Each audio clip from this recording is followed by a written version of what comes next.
Bonjour les amis. Y a-t-il un coup d'État en préparation au Cameroun? Je parle bien sûr d'un coup d'État militaire.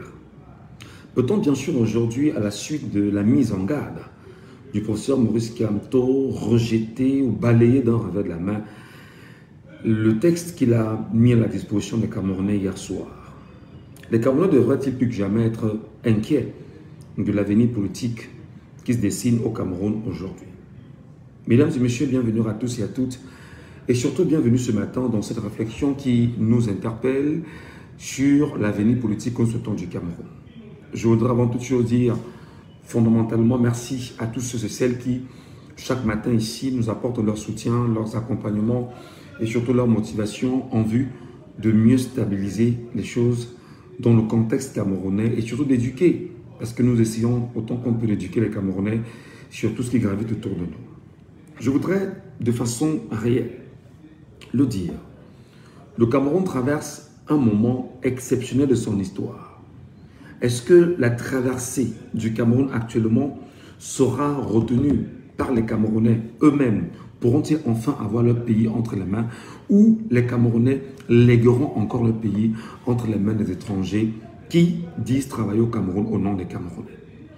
Peut-on bien sûr parler d'un coup d'État actuellement? D'ailleurs, dans un texte rendu public hier soir,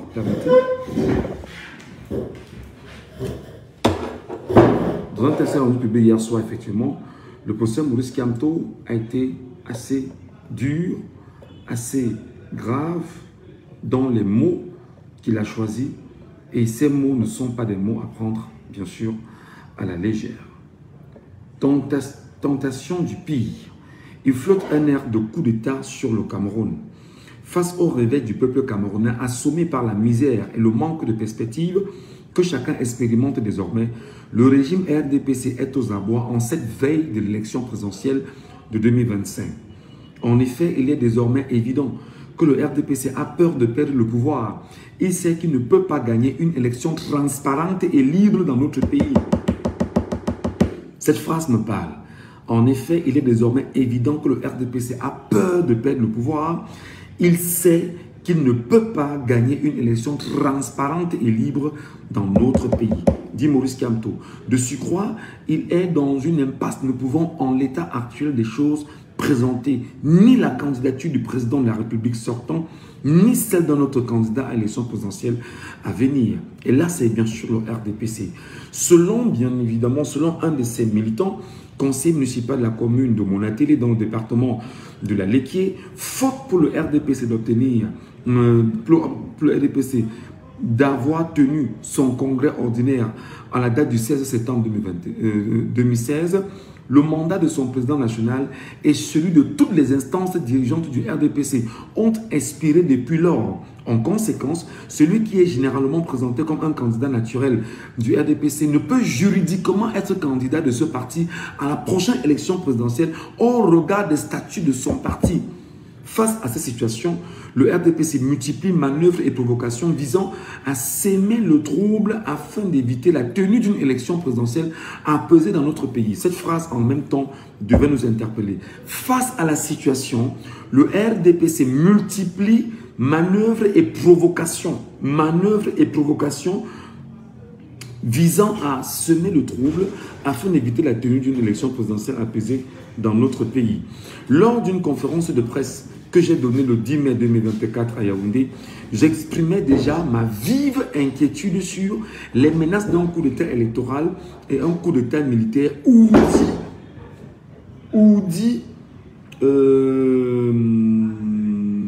par le régime RDPC. S'agissant du coup d'État électoral, la meilleure illustration de sa préparation active est le refus arrogant de la coalition ELECAM, Conseil électoral, Conseil constitutionnel, juridiction judiciaire, de rendre publique la liste électorale nationale conformément à l'article 80 du Code électoral, dit le professeur Maurice Kamto. Je lis profond.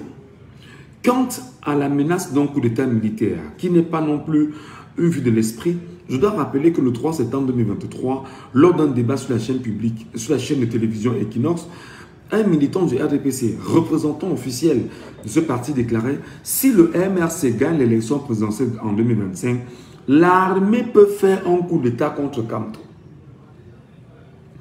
Peu après cette sortie, un autre communicant officiel du RDPC publiait sur son compte Facebook « L'UPC, le SDF, l'UNDP et le PCRN, l'AFP et autres n'ont jamais insulté l'armée de ce pays. Si l'un de ces partis gagne l'élection présidentielle un jour, l'armée se mettra au service de son leader.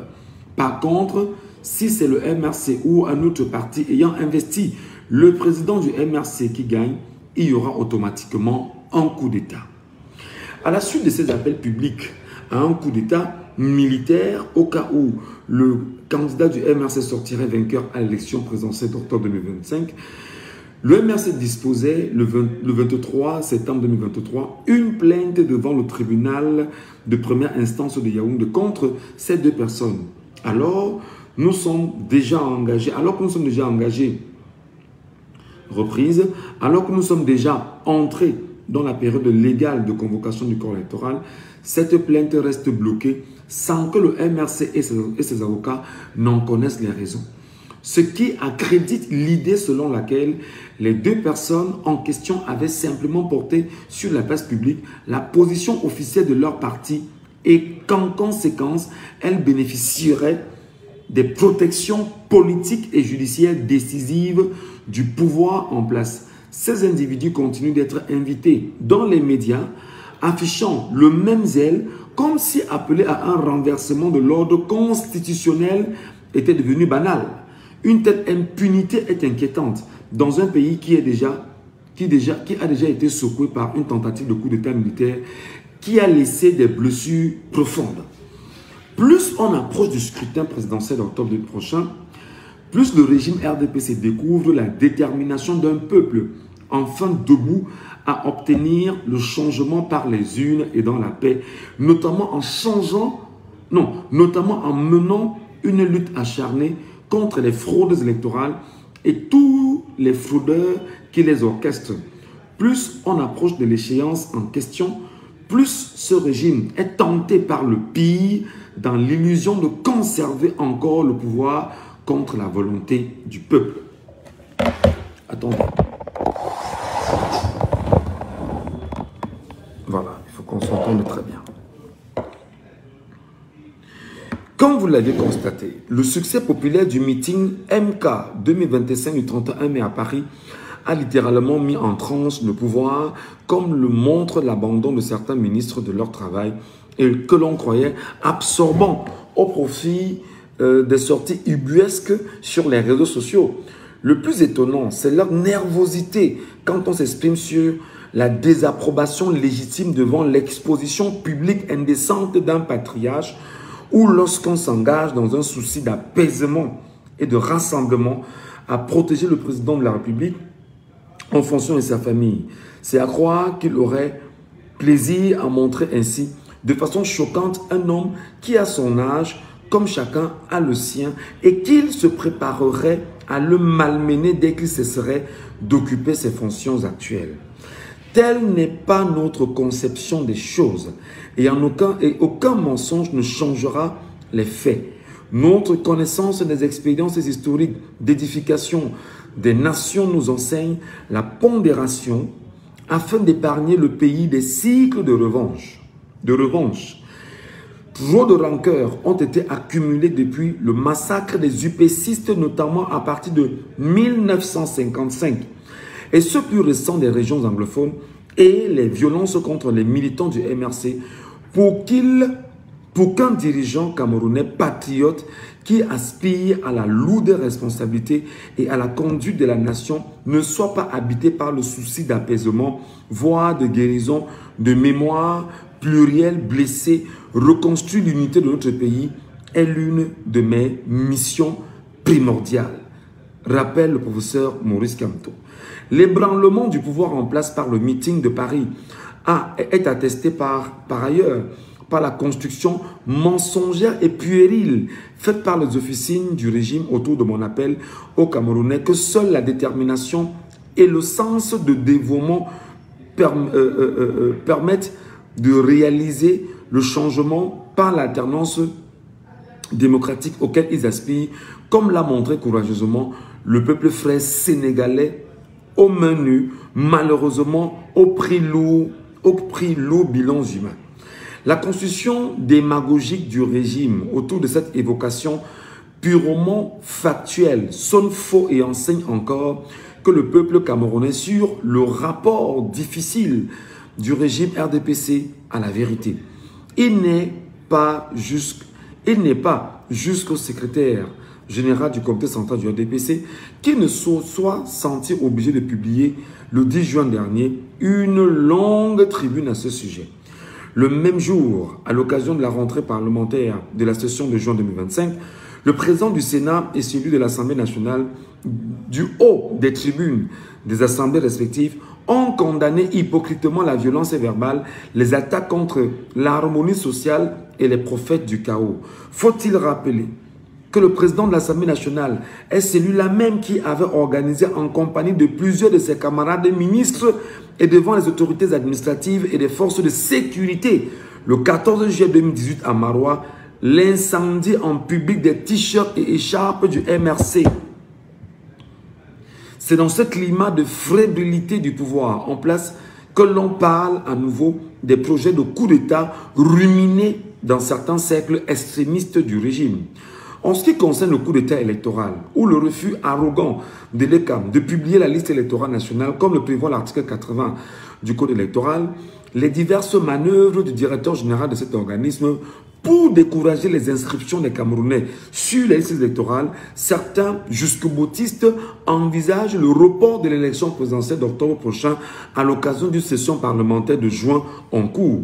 Et qu'on vient de rappeler aux porteurs de tels projets que depuis dimanche 15 juin, le Cameroun est entré dans la période de l'élection présidentielle de 2025, car depuis cette date et à tout moment jusqu'au 17 juillet et au plus tard, le corps électoral peut être convoqué conformément à l'article 86 alinéa 2 du Code électoral. Aussi, toute manœuvre visant le report de cette élection présidentielle ne serait-il rien d'autre qu'un coup d'État électoral et donc une agression du peuple camerounais qui déclencherait automatiquement sa légitime défense. Quant au coup d'État militaire, plus le régime RDPC réalise que la majorité du peuple camerounais lui a résolument tourné le dos, plus dans certains de ses milieux les plus intégristes, l'idée d'un coup d'État, l'idée d'un coup de force militaire ferait donc du chemin. Ce scénario est celui de deux communicants officiels du RDPC évoqués précédemment, ont publiquement dévoilé aux Camerounais en 2023, comme nous l'avions rappelé précédemment. L'idée serait de laisser se dérouler l'élection présidentielle que l'on sait par avance perdue pour le pouvoir en place, puis de créer le chaos avec un objectif, la prise de pouvoir par un groupe militaire afin d'empêcher l'installation à la tête de l'État et de celui reprise, afin d'empêcher l'installation à la tête de l'État de celui que le peuple camerounais aura librement choisi dans les urnes. Les deux communicants propagateurs de ce scénario de coup d'État militaire n'ont jamais été sanctionnés pour cela, ni par leur parti, ni par la justice, en dépit de la plainte portée contre eux par le MRC. Il y a donc lieu de dire que le coup d'État militaire annoncé en cas de défaite du candidat du RDPC est activement en préparation. Maintenant que le pays entre dans une période légale de l'élection présidentielle.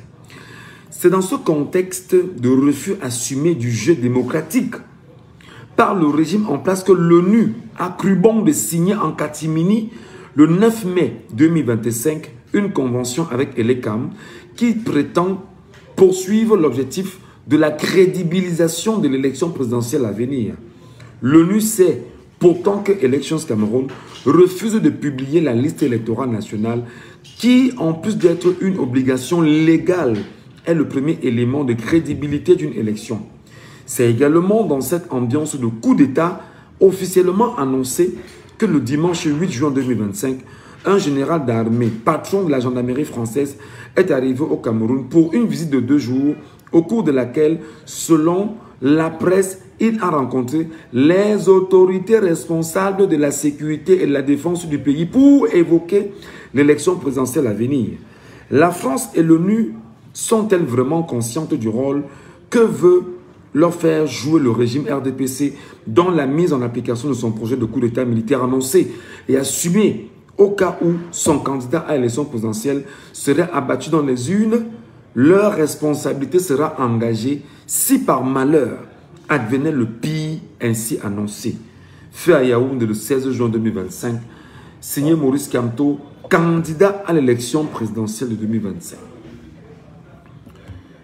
Il n'a même pas dit candidat déclaré, il a dit candidat à l'élection de 2025.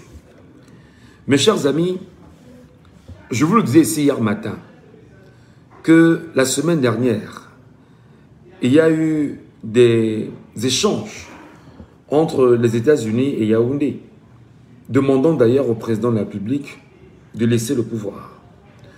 Je vous ai dit que l'Élysée, à l'Élysée, il y a une volonté justement de ne pas perdre Yaoundé. Mais je vous ai dit en même temps que l'Élysée sait exactement qu'il y a des camps qui se sont créés au Cameroun.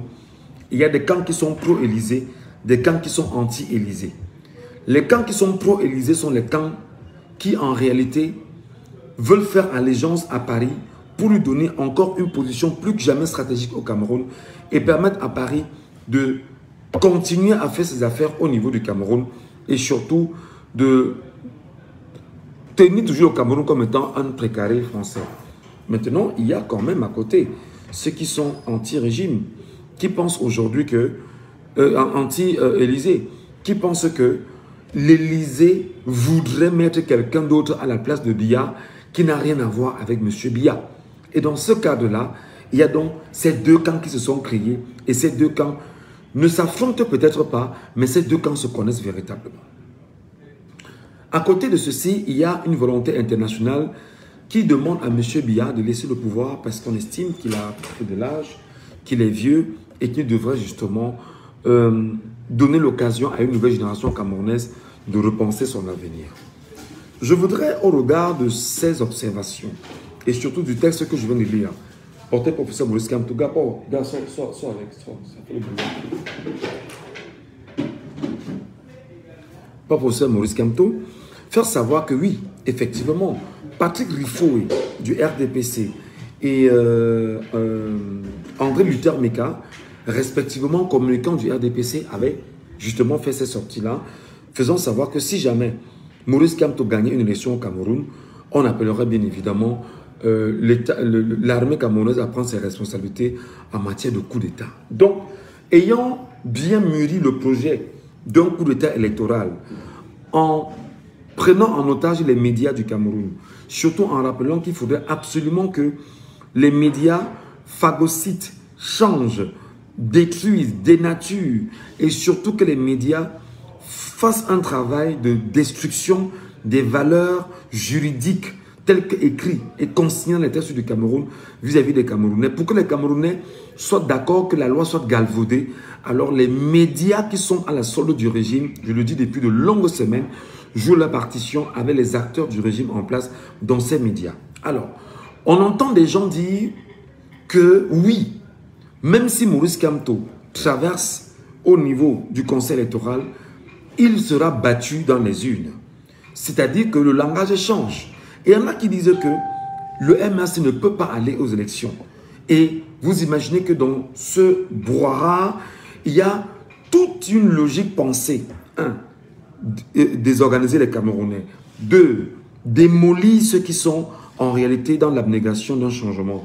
3. Désorganiser ceux qui sont dans l'appareil du changement et qui peuvent, à coup de communication, parce que c'est également une guerre de communication, faire confiance à ceux qui leur renvoient un narratif qui soit différent de ce en quoi ils croient. 4. Désorienter les électeurs camerounais qui croient qu'ils vont aller aux élections, effectivement, voter pour leur candidat Maurice Kamto. 5.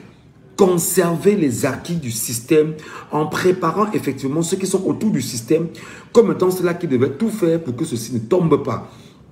6. Se rassurer que à travers un narratif pensé autour de l'armée, effectivement, il va falloir faire reculer ceux qui éventuellement pourront vouloir se lever pour revendiquer ce qui leur est propre en termes de souveraineté.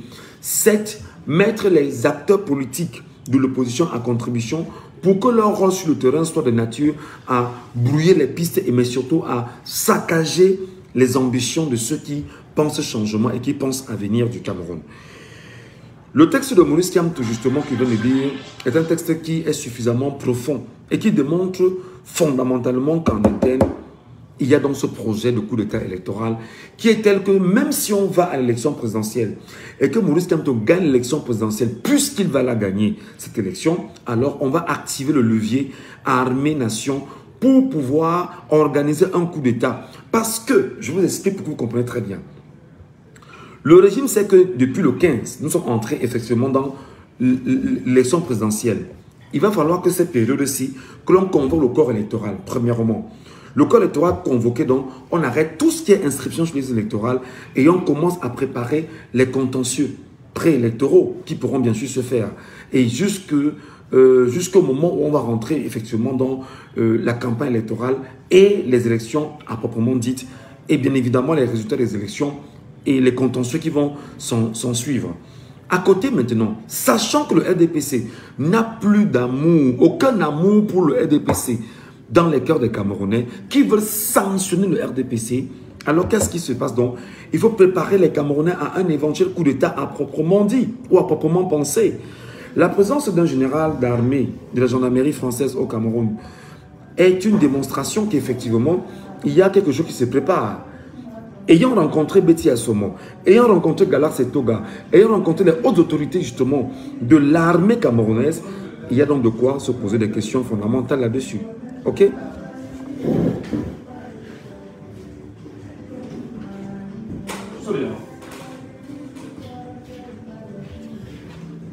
Voilà. Donc, il y a justement cette réflexion qu'il faut mener là-dessus. Un coup d'État serait-il en préparation? Alors maintenant, qu'est-ce qu'il faut donc dire aux Camerounais? C'est que si jamais il y a un coup d'État qui est en préparation, alors seul le peuple camerounais peut déjouer un coup d'État. Je le dis et je sais que les spécialistes des questions de guerre, les spécialistes en matière de guerre le savent. Le peuple seul peut déjouer un coup d'État. C'est-à-dire qu'il faudrait pendant ces mois-ci et ces jours-ci préparer suffisamment les Camerounais, tenir les Camerounais et dire aux Camerounais, ne laissez pas un coup d'État s'opérer au Cameroun. Encore qu'il y a deux éléments qui se proposent en ce moment. Il y a une dame qui au niveau du Congrès américain est en train de tout mettre en place pour qu'on puisse passer à une transition au Cameroun. Et je vous ai dit hier que le transitionnaire du chef de l'État s'appelle Franck-Emmanuel Biya. C'est son choix à lui pour faire une transition au Cameroun avant d'organiser les élections. Et qu'est-ce que cette dame porte? Cette dame au niveau bien évidemment du Congrès américain. Qu'est-ce qu'elle porte comme idée? Premièrement, rapatrier le corps de l'ancien président Amadou Ahidjo au Cameroun et son épouse. Deuxièmement, faire le deuil des nationalistes camerounais. Troisièmement, dédommager les familles des victimes justement du maquis au Cameroun. Quatrièmement, il y a un quatrième point qui m'échappe. Il y a un quatrième point qui m'échappe là. Il y a un quatrième point qui m'échappe. Donc voilà les volontés qui sont en train de mettre en place. Et leur but, c'est de tout faire pour contenir les Camerounais dans l'esclavage, dans la colonisation et ne pas laisser bien sûr le Cameroun être indépendant et libre et porté par les Camerounais. Alors maintenant, pour maquiller et porter leur projet, leur dessein, qu'est-ce qu'on fait? On fait donc appel à l'ONU. L'ONU qui n'a jamais été convoquée dans une élection au Cameroun, l'ONU est convoquée, l'ONU est là et l'ONU dit apporter son assistance technique au Cameroun en matière d'organisation d'une élection pour par la suite crédibiliser le faux qui serait bien sûr engrangé. Et je dis encore, seul le peuple souverain, seul le peuple souverain peut faire ce travail. Qu'est-ce qu'on dit donc aux Camerounais? Sortez vous inscrire massivement. Parce qu'en face de vous, justement, il y a des ennemis. Le premier ennemi, c'est Eleka. Deuxième ennemi, le Conseil constitutionnel. Troisième ennemi, placé et qui est convoqué, effectivement, c'est l'armée. Quatrième ennemi, c'est l'ONU. Et face justement à tout ceci, c'est 40 millions de personnes. C'est pourquoi nous vous disons que, les chers amis, où nous sommes là, soit entre juin et juillet, il y a escalade véritablement parce qu'on violerait bien sûr le droit retenu, créé, entretenu et consigné par le peuple souverain à travers bien sûr la constitution et les lois organiques qui passent avec, ou alors on va tout faire pour traficoter une élection qui donne déjà Paul Biya vainqueur à 78%. Oh mon, je ne veux pas. Les cabinets ont déjà évoqué ce chiffre-là. Alors il faut donc qu'il y ait un blocus sérieux du peuple camerounais pour dire qu'on ne joue pas avec ce qui est propre au peuple camerounais. Et c'est très important. Plus loin maintenant, vous devriez, je vous dis et je le dis et je l'assume, l'armée camerounaise, on ne parle pas d'armée sur la place publique, et puis des choses qu'on ne peut pas dire ici, parce qu'il y a ce qu'on appelle l'unité de la défense.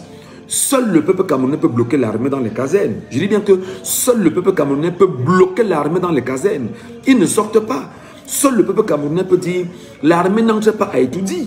Seul le peuple camerounais peut dire les médias seront confisqués par le peuple camerounais. Et c'est simple. Que le peuple camerounais se prépare dans la mesure du possible à assiéger toutes les télévisions camerounaises, notamment la télévision publique camerounaise. C'est très important parce que l'armée va s'arranger à confisquer la télévision publique camerounaise, sachant que c'est l'outil de propagande pour dire à la communauté internationale que nous avons récupéré le pays. En cas bien sûr de coup d'État, si jamais le dessein il est comme tel. Il y a la radio nationale en même temps pour communiquer et dire aux uns aux autres que l'armée a pris le pouvoir parce que. Il faut donc que le peuple soit préparé. Sache qu'il faut contrôler l'armée en bloquant éventuellement ces gars dans les casernes. Les axes routiers, un peu de partout. Il faut que vous soyez suffisamment préparés pour qu'un coup d'État n'ait pas lieu au Cameroun. On respecte la constitution du Cameroun. On respecte les textes du Cameroun. C'est tout ce que nous demandons au régime RDPC. Respectez les textes. Ne courez pas vers un coup d'État. Et pourquoi est-ce qu'ils convoquent le coup d'État, entre autres? Ils convoqueraient le coup d'État parce qu'ils savent que les placards sont pleins de cadavres. Ils ne voudraient pas qu'on ouvre ces cadavres, ces placards-là, pour les juger. Ils ne veulent pas. Ils ne veulent pas en même temps que... Parce qu'ils ont fait allégeance dans les cercles ésotériques dans lesquels ils se retrouvent à une certaine France coloniale. Ils voudraient toujours maintenir la domination française au Cameroun. Et dans cette domination française au Cameroun, qu'est-ce qui les engage exactement? C'est de tout faire pour que le Cameroun soit toujours entre les mains de la France-Afrique. Alors que le peuple camerounais veut s'en défaire complètement et automatiquement. Donc, je finis en vous disant, mes chers amis, que oui, l'analyse que nous faisons ce matin est une analyse tout à fait probable. À la lecture justement du texte qu'a fait Maurice Kamto, on est dans une logique où le peuple, soit il se libère, soit... C'est-à-dire que pour se libérer, il faudrait que nous ayons une idée commune. Liberté du Cameroun, indépendance du Cameroun, souveraineté du peuple camerounais. Si vous n'intégrez pas ça, mes chers amis, je vous le dis déjà, le régime que je vois là va revoler les élections sous vos yeux, va piétiner les lois sous vos yeux, va convoquer son armée pour nous tuer. Alors, c'est l'affaire de tout le monde. C'est l'affaire de tout le monde. Ce n'est pas l'affaire d'une personne ou de Maurice Kamto ou je ne sais pas trop. C'est l'affaire de tout le monde. Regardez vos vies. Regardons nos vies. Regardons le Cameroun, ce qu'ils ont fait de nous. Je voudrais, comment dire, faire un trait d'union sur un sujet. Le tribalisme est purement RDPciste. Je redis. Le tribalisme est une conception du RDPC. Et le RDPC ne s'en cache pas de reconnaître son tribalisme. Ce matin, je lisais encore, d'ailleurs j'ai partagé sur ma page Facebook, on vous dit que qui est à la tête de l'armée camerounaise? Le ministre de la Défense du Cameroun s'appelle Paul Biya, président de la République. Il est le vrai ministre de la Défense du Cameroun. Le ministre délégué à la présidence de la République chargé de la défense s'appelle qui? Betty Assomo. C'est un proche de Paul Biya, si vous voulez, originaire de cette même ère géographique. Qui est le général, le chef d'état-major du Cameroun? C'est M. Meka. Il est un fils d'où? Vous connaissez. Qui gère la police camerounaise? C'est Mbagangele. Il est d'où? C'est un fils que vous connaissez. Qui gère la gendarmerie? C'est Gala Setoga. C'est un fils d'où? Vous connaissez. Tous les hauts gradés de l'armée camerounaise, même pas leurs subalternes, les hauts gradés, appartiennent justement à ce qu'on appelle la caste, bien sûr, d'une région camerounaise. Si vous prenez les listes, vous les lisez, vous comprendrez que c'est exactement ça. On est dans une confiscation du pouvoir. Et c'est justement une caste de personnes qui choisit de confisquer ce pouvoir et de ne pas laisser le peuple camerounais décider de son avenir. C'est pourquoi nous demandons au peuple camerounais du nord, du sud, de l'est à l'ouest et de toutes les 10 régions du Cameroun, épris par le changement, d'ouvrir les yeux et d'allumer leur cerveau. Vous n'êtes pas en France. Ils sont combien? Ils sont environ, je veux dire qu'ils sont environ, je vous le disais hier qu'ils sont environ 5000 dans tout le Cameroun. Ils sont environ 5000. 5000 personnes qui entretiennent la machine. Ils ne sont pas 10 000. Et qui sont environ 5000 qui entretiennent la machine france-africaine au Cameroun. Mais surtout, les grands décideurs sont environ 100 qui décident de comment le Cameroun doit être géré. Alors si le peuple souverain n'est pas conscient, si toi qui me regardes, toi qui m'écoutes, toi qui es Camerounais, toi qui appartiens à je ne sais quelle région du Cameroun, quelle tribu du Cameroun, quelle partie du Cameroun, parce que quand on parle de tribu, tout de suite, les gens là trouvent que non, voilà un tribaliste, il n'y a pas de tribu. Non, il faut arrêter ça. Le scénario là, c'est fini. C'est fini. On vous a donné des plans. Ils ont... Mais c'est un groupe de personnes qui a confisqué bien sûr l'appareil de l'État du Cameroun. Et quand vous leur rappelez qu'ils sont tribalistes parce que ils ont confisqué cet appareil de l'État, alors ils trouvent que c'est vous qui êtes tribaliste et que vous appelez justement au tribalisme. Non, je vous ai pris des exemples simples. Et vous n'allez pas nous amener à penser pareillement parce qu'on nous a dit en journalisme, les faits sont sacrés, les commentaires sont libres. Donc vous pouvez commenter et dire que c'est du tribalisme. Je vous rappelle que ce sont les faits. Qui est à la tête de la police? Et qui a appelé bien sûr M. Baët candidat? Il s'appelle Mbagangele, un proche. Qui est à la tête de la gendarmerie? C'est Gala Setoga, un proche. Qui est à la tête de... qui est comme... qu'est-ce qui gère l'armée camerounaise en lieu et place de M. Biya? C'est Betty Assomo. C'est qui? Qui est-ce qui est le ministre de la Défense du Cameroun? C'est M. Biya. C'est qui? Qui est-ce qui gère la DGRE? Il faut voir tout ça. Ou bien qu'est-ce qui gérait la DGRE avant? Qui sont ceux qui sont au niveau justement de la garde présidentielle? Il faut bien sûr les voir.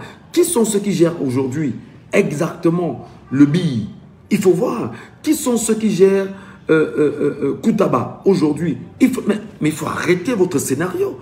Il faut arrêter le cinéma. Il faut arrêter cette histoire où vous pensez que des gens ne conçoivent plus la vie ou ne sont plus intelligents ou ne savent pas ce dans quoi ils sont. Donc, le peuple camerounais doit être prêt. Et je vais vous donner une image. Je vous ai tout parlé de l'image du Sri Lanka. Au Sri Lanka, à un moment donné, et c'est une image, lorsque le peuple était fatigué du régime, le peuple a dit que non, on entre seulement au palais. Non, on entre seulement au palais. Et le peuple est entré au palais, au Sri Lanka. Au Sri Lanka. Je vous donne une illusion. Juste pour, pas une illusion, je vous donne une image du peuple sri-lankais récemment. Tellement il était suffoqué, le peuple a dit que nous on entre au palais. Et le peuple entre au palais. Parce que le palais appartient au peuple. Encore au Cameroun, on parle du palais de l'unité. Le palais de l'unité du peuple camerounais. C'est un objet de souveraineté du Cameroun. Donc il faut qu'on soit d'accord les amis. Faites très attention à la manipulation. Pendant qu'on y est, Camerounais, Camerounaises, sortez et allez vous inscrire sur les électorales. Ne laissez pas que des gens prennent la constitution du Cameroun, qui vont piétiner à leur guise, à leur cause, pour pouvoir se maintenir aux affaires. Pourtant, c'est toi, Camerounais, qui es souverain, qui a donné mandat à tes élus, à l'Assemblée nationale, de voter les lois. Et que Paul Biya, que toi-même tu as élu, puisse les promulguer. Donc, s'il faut changer quoi que ce soit, on va recourir à toi, Camerounais. Et si on ne recourt pas à toi, Camerounais, on t'a provoqué, toi, Camerounais. Il faut l'intégrer. Il faut l'intégrer. Il faut intégrer que les députés travaillent pour toi. dont les députés ont deux missions principales à l'Assemblée nationale. Voter les lois et contrôler l'action gouvernementale. D'accord? Donc toi, en tant que citoyen, tu as donné mandat à ces gens-là de voter les lois et de contrôler l'action gouvernementale. Ils ont donc voté la loi de 2008, qui est la loi fondamentale, la Constitution. Ils ont voté la loi de 2012 sur le code électoral. Ils l'ont voté. Alors, c'est toi qui as voté à travers ces derniers. S'ils veulent travestir la loi, parce qu'ils veulent se maintenir au pouvoir, ceux que tu as élus et ceux à qui tu as donné mandat d'organiser le pays, il est donc important que toi, peuple camerounais, que tu prennes conscience qu'il s'agit de toi, de tes enfants. Regarde-toi dans un miroir. Regarde ce qu'on a fait de toi pendant 43 ans. Regarde la vie que tu mènes. Regarde ce que tu es devenu. Regarde ce qu'on a fait de toi. Est-ce que tu seras heureux de revivre ça encore pour 7 ans, pour 20 ans, pour 50 ans? Est-ce que tu seras heureux de laisser le pays être toujours confisqué par la France? Est-ce que tu seras heureux de laisser que des gens qui sont des bandits, des truands à col blanc, qui maintiennent leur position au sein, bien évidemment, de l'appareil gouvernemental, dois-tu les laisser continuer au prix de ta vie, au prix de ta survie? Les vacances sont arrivées. Est-ce que tu es sûr où tu es là, toi qui me regardes, que tes enfants iront à l'école en septembre? Est-ce que tu es là sûr que tes enfants vont aller à l'école? Dis-moi, tu es sûr? Tu as l'argent du manuel scolaire? Quelle est la préparation que tu as fait pour tes enfants? Pendant que toi, tu t'appauvris davantage, toi, peuple camerounais, cette caste de personnes ne fait que s'enrichir. Alors, je te l'ai dit hier, les pauvres qui se mettent ensemble sont plus riches et les riches qui se mettent ensemble sont plus pauvres. Alors, toi qui es pauvre citoyen camerounais, toi qui es pauvre camerounais, tu dois ouvrir tes yeux, tu dois allumer ton cerveau et tu dois tout faire pour comprendre ce dans quoi tu vis. Parce que le diable est à la porte du Cameroun et il faut se délivrer le plus tôt possible et ne pas lui donner une occasion d'entrer. 108 ans avec la France, avec 140 ans d'esclavage et de colonisation et de néocolonisation, c'était trop fort pour nous. On n'en veut plus.